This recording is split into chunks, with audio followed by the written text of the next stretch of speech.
Well, good evening. Back down on the banks of the Loddon, out to chance my arm to see if I can make it 4 barbel in 3 trips after having that last trip on the previous video with that nice 10 pound 7 ounce barbel. Decided to fish a different swim this time. It's quite easy to, in some ways, to feel, you go back to the same swim because you're getting rewarded, but I always do feel you can't build up more knowledge and accrue more knowledge without, trying a few different swims. And I'm not being critical, but because I've done it myself in the past and I know full well that I have, so I'm speaking from self-experience as such, that you can go back to the same swims and get stuck on swims due to the fact that you're catching. So for a change this evening, I've come down to that swim that you saw at the start of my previous video, where those got like a little slack, you've got reed mace and a nice channel where it almost looks like 2 different flows converge. Lovely looking swim.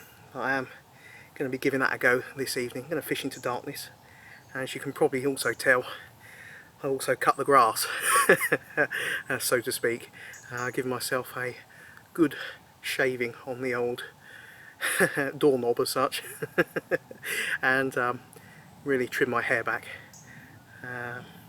But yeah, enough about the hair. It's cheap and cheerful, #1 haircut, or #1 style length haircut. Anyway, I'm going to be fishing the centre pin this evening with the same tactics as last time. Centre pin, low resistance running rig setup, Shimano Technium 12 pound Invisitech line and Dren Sink braid hook link material. Just fishing a essential baits, black snail, freezer bait boilie, which I like to roll myself, so I get the base mix from the company, and I like to use an electric caulking gun so I can make a real rock hard, I'd like to say anti-crayfish boilie, which to all purposes intents it does last a lot longer, but nothing's ever really anti-crayfish, is it? Let's be honest. But yeah, it does allow me to make a harder mix. I'm going to be fishing the that base mix wrapped in basically the same, so a black snail boilie, black snail paste wrapped around the boilie and then glugged.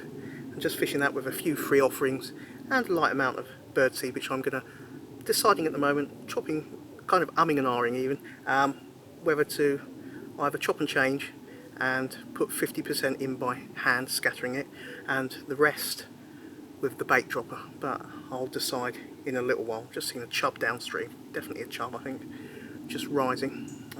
Look like it could be a chub anyway, it could be a trout, but yeah, it's a lovely looking evening and nice bit of cloud colour. As you can probably see, we are moving well into autumn time and the leaves are all changing colour, and it's quite a myriad of different colours starting to appear. You've got your greens, your limey greens and browns and reds, and it's a very enjoyable season as a fisherman, but that will soon be replaced with the trees being bare and revealing their skeletal undercarriage as we move into winter time.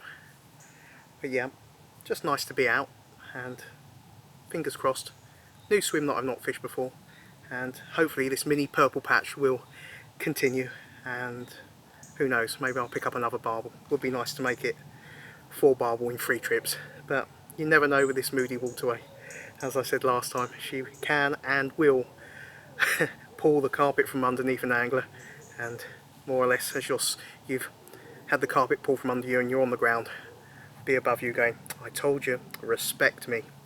I'm moody, I'm forgiving, and at times I have to teach you a lesson or two.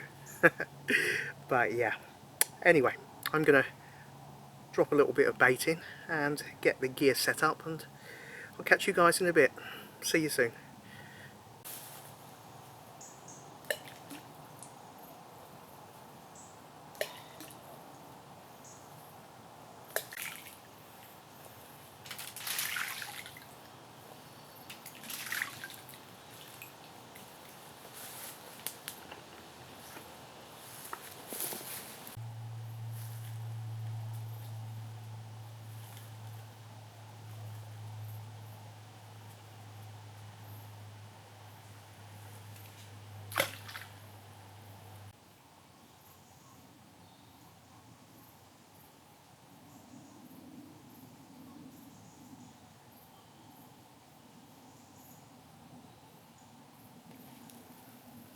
got to admit, at the minute, I'm certainly getting crayfish bites. I'm not a fan of that. That either means that there's no fish mooching about or in the swim an area at the moment. And I've had it before when fish do move in, the crayfish do tend to pull back and retreat. Also, sometimes it can be a case that if there's crayfish in the swim, there might not be any fish going to be forthcoming, and I really do hope it isn't that particular case. But we shall see. It will mean that I'm going to have to keep on my toes and recast within the next hour or so. Not due to the crayfish taking the bait, but I'd much rather try and get it back into the area and hopefully have it left alone for a bit longer, because literally this has just gone in and I'm getting crayfish plucks, which is never a good thing.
Oh, really?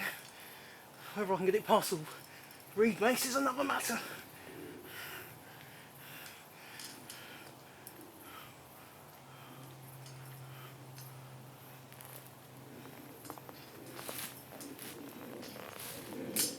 Oh.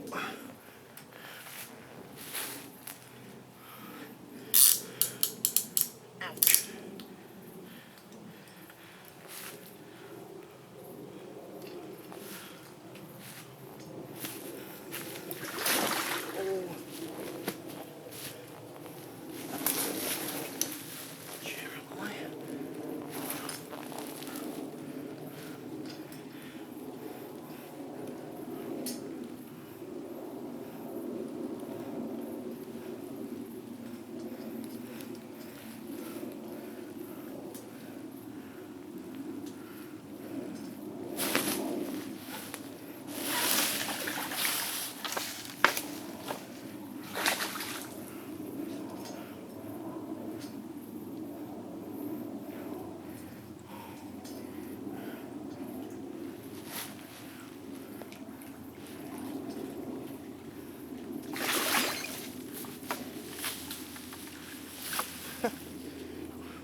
Not going to play ball, are you? Whew.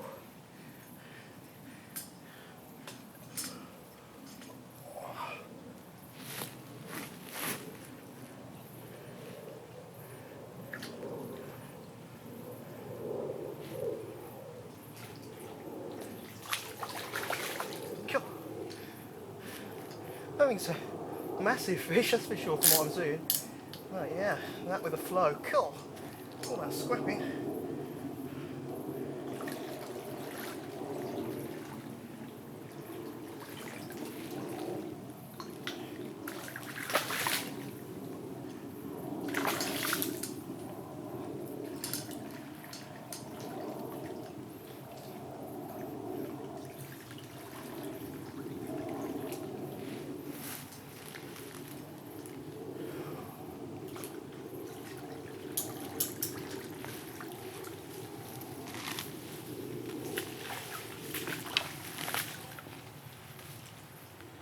in you go. Not the most easiest spots to play fish. I had to get down on my knees there because of the low tree line as such in front of me, but that main flow, God, you can imagine getting a really good fish in there. And you'd have a bit of an arm wrestling match, I think. Yeah, very nice to get another one. And dare I say, this mini run of form continues. Lovely. There we go. Very welcome and nicely built 7-pounder. Lovely condition. Really staunch scrap, as you saw there. Really put its rudder to good use and the current to good use, and really had me quite worried. Beautiful condition. Look at those lovely barbules. Very, very pretty and an absolute cracking scrap. Very, very nice. Just draw myself back so you can get some idea of the proportion against me. It's always nice to show it fully with myself pulled back. But yeah, very, very welcome. Let's get this rather nice looking barbers back home, shall we? Well, it's got to that point in the video where I'm all packed up. Just got my landing mat to pack up and the camera and head off home. Hope you've enjoyed the video. It was brilliant to continue this little purple patch, this little run of form with another barbel, and that was a robustly built, hard fighting 7-pounder, and it really did put me to the sword in the pacey area and the main area of the flow. Quite enjoyable to say the least, and quite a frantic scrap at times. At one point there I did actually see the fish break the water and continue on by and go upstream as if, you know, current's not bothering me, mate, I'm going to give you a bit of a hard time. But really, really nice, as I say, to get another barbel under the belt, and that's 4 in the last 3 trips, which is, you know, not too bad a catch return given how moody the River Loddon can be at times. I was getting a few more knocks just before packing up, a few more taps and raps and plucks, and I do think there was some chub or maybe another barbel about, so who knows, if I could stay a bit longer maybe I could pick another one up. But I'm not one for being too greedy, and just that one's more than enough for me. Anyhow, I'd best get heading off. If you have enjoyed the video, do take time to consider giving it a cheeky thumbs up. That would be really brilliant of you. And if you're not subscribed, hello. I get tongue-tied on these videos. The more I try to do takes, the more tongue-tied I become. But if you're not subscribed, do consider clicking the red button and subscribing. That way you'll be kept up to date with all my latest uploads, and obviously the back catalogue of videos that I've got available on my channel. Anyhow, until next time, do take care, and thank you for your continued support of the Fishing for Memories YouTube channel and taking the time to comment on the videos. It's really, really very much appreciated, guys. Take care. Goodbye.